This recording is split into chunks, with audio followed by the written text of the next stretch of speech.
What makes it hard for non-OPEC producers to compete?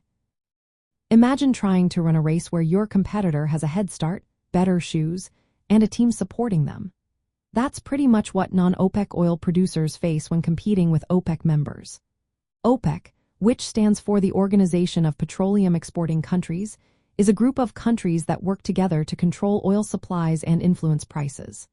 Many of these countries are in the Middle East, like Saudi Arabia, Iraq, and the United Arab Emirates. They have some of the lowest production costs in the world because their oil fields are easy to access and produce from. For example, Saudi Arabia has vast reserves that can be tapped at a very low cost, often less than $10 per barrel. This gives them a big advantage when prices drop or when the market is uncertain. OPEC's ability to coordinate production among its members is another big factor. They can decide to cut or increase oil output to keep prices stable or to push them higher.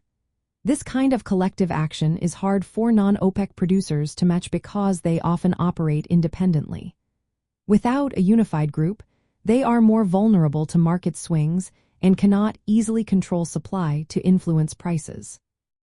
Sometimes, OPEC even lowers prices intentionally to keep demand high and to make it harder for alternative energy sources like solar or electric vehicles to take over.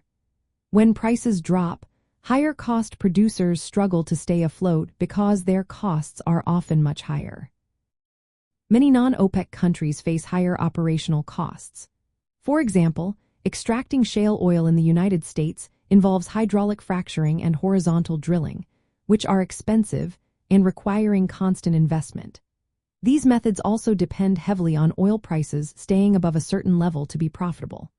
When OPEC lowers prices, shale producers might have to pause or slow down their projects because it's no longer economically valuable. Geopolitical factors also play a role. Countries in the Middle East often have state-backed oil companies that receive government support, helping them withstand periods of low prices. They use oil revenues to fund social programs and military spending, which keeps their economies stable even when prices dip.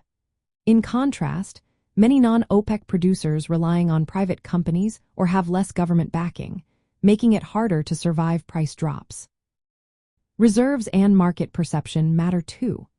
Countries like Saudi Arabia hold a large share of the world's oil reserves, which boosts their influence and makes investors more confident in their stability. Smaller or less resourced countries find it tough to attract investment or influence global prices because they don't have the same scale or political backing. All these factors, low production costs, coordinated control, strategic pricing, geopolitical support, and large reserves, combine to make it very difficult for non-OPEC producers to compete effectively.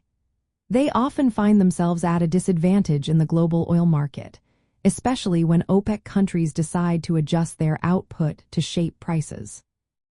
This dynamic keeps OPEC's influence strong in international energy relations and makes the global oil market a complex, interconnected system.